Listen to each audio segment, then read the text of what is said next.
그림과 같은 7개의 사물함 중 5개의 사물함을 남학생 3명과 여학생 2명에게 각각 한 개씩 배정하려고 합니다. 자, 좀 헷갈릴 수 있으니까 남학생을 대문자 A, B, C 남학생이라고 하고요. 여학생을 소문자 A, B 이렇게 표현할게요. 이렇게 표현을 직접 사례들을 예를 들어가면서 해줘야지 헷갈리지 않기 때문에 선생님 그냥 문제 풀지 않고 보통 이런 식으로 어떻게든 사람을 직접 표현을 한다고. 자, 이렇게 해놓고 또 읽어봐. 같은 층에서는 남학생의 사물함과 여학생의 사물함이 서로 이웃하지 않는데요. 같은 층에서는 사물함을 배정하는 모든 경우의 수를 구해보래요. 자, 그러면 일단은 여학생이 좀 조금이니까 여학생을 기준으로 케이스를 나눠서 생각을 하면 될 것 같아요. 자, 선생님이 가능한 케이스들을 한번 다 표현을 해볼게요.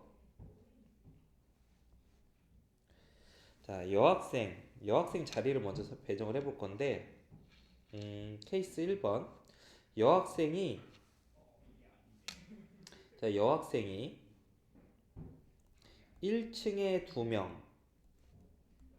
오는 경우가 있어요. 여학생 1층에 2명 오는 경우. 그러면은, 뭐 그런 경우도 있을 거고. 자, 여학생 1층에 2명. 아니면 여학생이 2층에 2명이 되거나 또는 3층에 2명이 되는 경우가 있을 수 있죠. 남학생과 여학생만 이웃하지 않으면 되지 같은 성별끼리는 이웃하지 말라는 조건이 없으니까. 그죠? 음. 그래서 같은 층에 놓이는 경우가 있고요. 케이스 3번. 이번에는 여학생들이 다른 층에 놓이는 경우인데요. 자, 여학생이 1층과 2층 또는 1층과 3층에 놓이는 경우가 있고요. 케이스 4번. 여학생이 2층, 3층, 2, 3층에 오는 경우. 이렇게 네 가지 케이스로 나눌 수 있습니다. 또 다른 경우 없죠? 그죠? 그럼 이제 각 케이스별로 이제 남녀 그 사물함 배정을 해보는 거야. 자, 처음에 여학생 1층에 2명이 오는 방법은 자, 이런 식으로 올 수도 있죠. 한 가지. 또 그냥 이렇게 순열로 바로 하자. 이거 순열로 하면 되겠다. 자, 첫 번째 여학생 A 보고 고르라고 해봐. A가 고를 수 있는 거는 이 1층에 있는 세 개 중에 하나죠. 그래서 고른 방법은 세 가지예요. 자, 여학생 배치하는 방법이죠. 그러면 B가 고를 수 있는 자리는 남은 두 개 중에 하나 고르면 되겠죠. 그럼 여학생들이 배치가 됐어요. 뭐 어떻게 배치가 되겠죠. 그러면 이제 남학생은 1층에는 죽었다 깨도 못 들어가요. 여학생들하고 무조건 이웃하게 되니까. 그럼 남학생 3명은 자, 여기 4개 칸에다가 배치를 해야 돼. 남학생 배치하는 방법의 수는 첫 번째 남학생 대문자 A가 4개 중에서 한 칸을 고르겠죠. 4. 그 다음 남학생은 3가지, 그 다음은 2가지. 자, 이게 바로 답이 되겠죠. 그 다음 두 번째 케이스는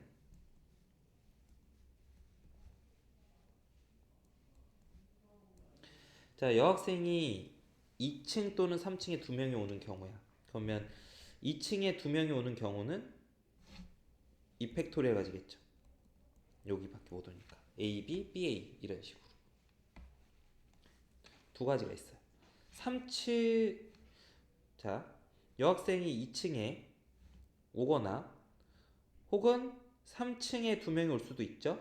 또 그러니까 똑같은 경우가 두 가지가 있겠죠. 그래서 여학생들을 2층 또는 3층에 2명을 배치하는 방법의 수는 네 가지가 됩니다.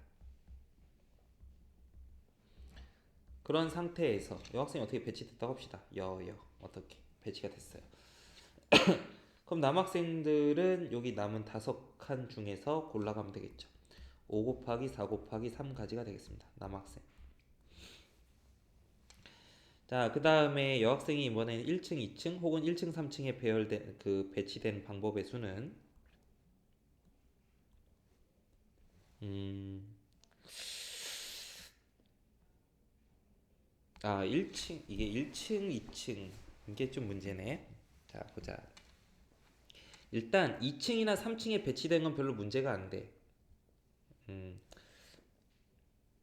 근데 1층에서는 문제가 되는 게 여학생이 요 자리에 오게 되면 남학생이 여기에 올 수가 있게 돼.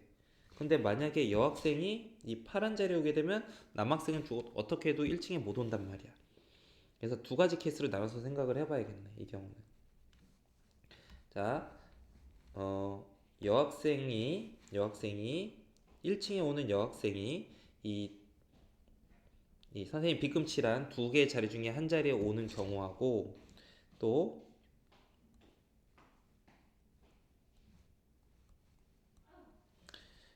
선생님 여기 뒤꿈치란 요 자리 여학생 한 명이 요 자리에 오는 경우 두 가지로 나눠봐야 돼요. 자, 이 경우에는 자 자리 두 개 중에 하나를 선택을 해야 되죠. 두 개 자리 중에 하나를 선택을 하고 그 선택된 자리에 A, B 여학생 중 한 명을 갖다 놓는 방법 두 가지죠. 그리고 나머지 한 여학생은 그래서 만약에 A가 여기 왔다고 하면 나머지 한 여학생 B는 위층, 2층 또는 3층에서 자리를 선택하면 되니까 네 가지 방법으로 자리를 선택을 할 수가 있습니다. 예를 들어서 B가 뭐 이런 데 왔다고 칩시다. 자, 그런 상태에서 이제 남학생들이 선택할 수 있는 자리는 하나, 둘, 셋 이렇게 선택을 할 수가 있어요. 그럼 그 세 개 자리에 남학생을 배치하는 방법의 수는 3팩토리얼 가지가 되겠습니다. 여기까지가 여학생 배치, 여기가 남학생 배치. 자, 이 경우는 자, 여기 이 자리에 여학생을 하나 놓는 방법의 수는 두 가지죠. A, B 둘 중에 한 명을 여기다 갖다 놓으면 되니까 만약에 A가 왔다고 치고요. 그럼 B가 올 수 있는 거는 B는 남은 위쪽에 있는 네 자리 중에 하나에 오면 되죠. 여학생 배치하는 수가 2 곱하기 4 가지고요. 그래서 B가 어딘가 왔다고 또 칩시다. B가 이런 데 왔어. 그럼 남학생이 올 수 있는 자리는 이 자리밖에 없어서요. 남학생 3명을 남학생을 배치를 할 수가 없어요. 여학생하고 이웃하지 않게. 그래서 0가지가 돼요. 남학생 배치하는 방법이. 그래서 케이스 3번에서는 세 번째 케이스에서 요거가 경우의 수네. 자, 지금까지 나온 경우의 수 이거고. 자, 마지막 케이스. 여학생이 2층, 3층에 오는 케이스 한번 따져봅시다. 여학생이 2층, 3층에 오려면 자, 이 3층에 두 개 자리 중에 하나를 선택을 해요. 그래서 만약에 여기가 선택이 됐다고 합시다. 그럼 선택된 자리에 여학생 A, B 중에 한 명을 갖다 놓는 방법의 수는 또 두 가지죠. 그 다음 두 번째 남은 여학생 뭐 B가 여기랑 여기 두 개 자리 중에 하나를 골라서 앉으면 되겠죠. 뭐 여기 앉았다고 칩시다. B가 앉는 게 아니라 이제 사물함에 배치가 됐다고 합시다. 그럼 이런 식으로 여학생이 배치가 되고요. 그렇게 되면 이제 남학생들은 이 자리 못 오고 이 자리 못 오니까 남은 자리가 여기밖에 없죠. 그래서 남은 세 개의 자리에 남학생의 사물함을 배치를 하면 되겠죠. 1층에다가 모두 다 남학생을 배치를 하면 돼요. 자, 이렇게 케이스를 잘 나눠서 이제 다 더하면 됩니다. 첫 케이스 1번 얼마니? 6 곱하기 30 뭐야? 24 곱하기 6 하면 6, 4, 24, 6, 22, 144 가지에다가 쟤는 5, 4, 3, 2 곱하면 120이죠? 240까지. 그 다음 요거 계산하면 4 곱하기 24니까 여기 4 곱하기 24니까 여기도 4, 4, 16, 4, 2, 8, 96까지고 그 다음 마지막 요거 이렇게 계산 8이죠. 8 곱하기 6이니까 48가지. 자, 그럼 계산하세요. 이렇게 계산하면 284고 더하기 96 더하기 48 하면 되는데 이렇게 계산하면 290에다 90 더하니까 380 더하기 48. 자, 그래서 428. 이게 문제의 정답이 되겠네요. 자, 상당히 손이 많이 가게 만든 문제인데요. 케이스 나누기를 잘했어야 돼. 그래서 문제를 뭐 여학생이든 남학생이든 뭐 여학생을 먼저 배치를 해주는데 여학생이 왜 여학생을 먼저 배치했냐면 여학생 수가 적으니까 두 명밖에 안 되니까 아니면 남학생 먼저 배치하는 걸로 해도 상관은 없어요. 자, 그래서 여학생 먼저 배치하는 걸 기준으로 케이스를 선생님이 네 가지로 나눴어. 케이스 나누기를 잘해요. 뭐 선생님보다 조금 더 많이 나눠도 상관없겠습니다. 케이스를 뭐 이런 이런 케이스를 갖다가 1층, 2층, 1층, 3층 이렇게 또 두 개 더 쪼개서 해도 상관없죠. 근데 이 경우의 수나 이 경우의 수나 구하면 어차피 똑같이 나올 게 뻔하니까 선생님이 그냥 하나를 묶어버려서 생각한 거야. 뭐 아무튼 케이스를 잘 나눈 다음에 각 케이스별로 음, 여학생 배치하고